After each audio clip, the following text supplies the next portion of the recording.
Assalamualaikum warahmatullahi wabarakatuh. Saya anggota dari kelompok 5 akan mempresentasikan hasil kerja kami. Perkembangan sosial, ekonomi, dan budaya masyarakat pada masa Soekarno. 1. Asia Games keempat dan penyelenggaraan Ganevo. Asian Games keempat diadakan di Jakarta, Indonesia dari 24 Agustus hingga 4 September 1962.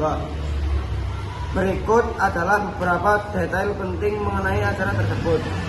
Informasi umum.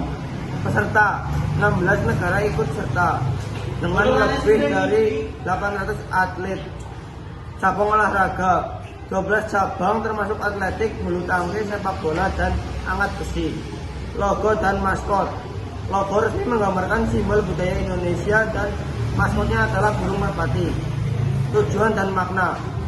Persahabatan. Acara ini bertujuan untuk memperkuat hubungan antar negara Asia melalui olahraga. Promosi olahraga. Mendorong pengembangan olahraga di Asia dan memberikan kesempatan bagi atlet untuk bersaing di level internasional. Ganevo, Games of the New Emerging Forces. Ganevo adalah acara olahraga yang diadakan sebagai respon terhadap politik internasional pada waktu itu, khususnya setelah negara-negara Barat mengecualikan beberapa negara dipartisipasi dalam acara olahraga internasional. Berikut adalah informasi tentang Ganevo.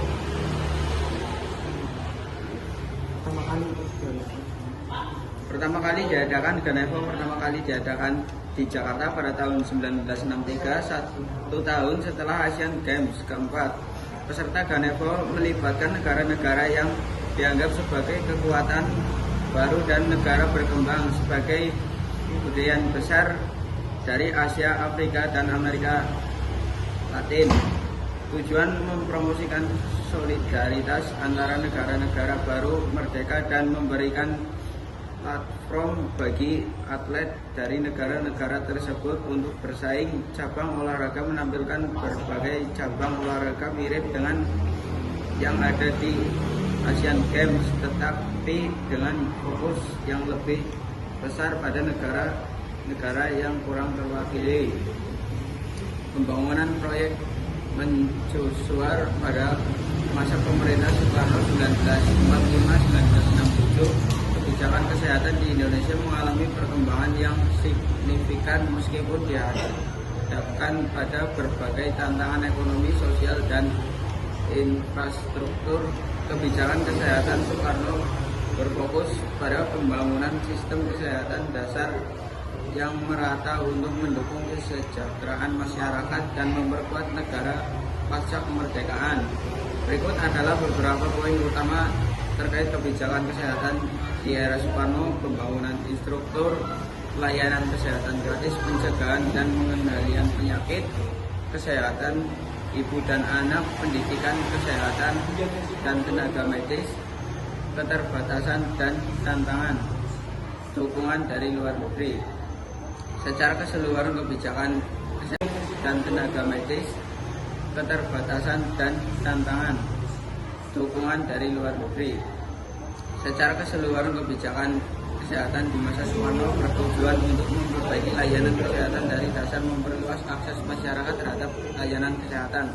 Namun keterbatasan anggaran, masalah ekonomi, dan infrastruktur yang masih minim menjadi tantangan besar yang menghambat perkembangan lebih lanjut dan dalam sektor kesehatan di masa tersebut. 3. Kebijakan kesehatan pada masa pemerintah Soekarno 1945-1967. Kebijakan kesehatan di Indonesia mengalami perkembangan yang signifikan meskipun dihadapkan pada berbagai tantangan ekonomi, sosial, infrastruktur. Kebijakan kesehatan Soekarno berfokus pada pembangunan sistem kesehatan yang merata untuk mendukung kesejahteraan masyarakat dan memperkuat negara pasca kemerdekaan.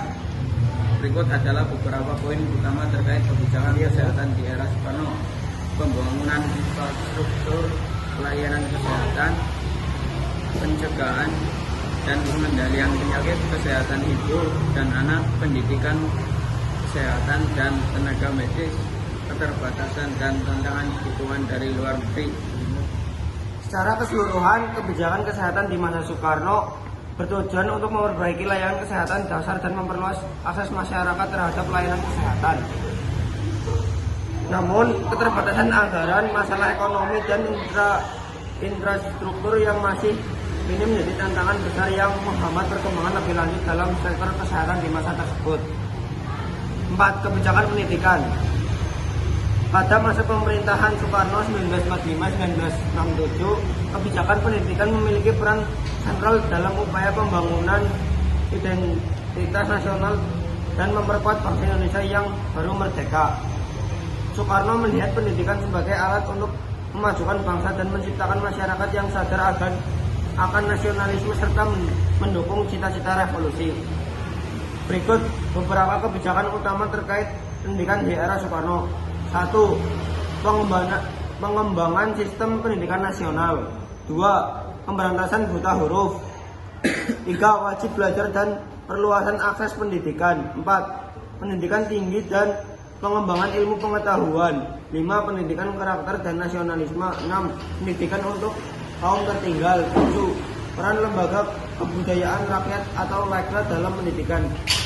8. Kebijakan pendidikan dalam konteks politik Nasakom.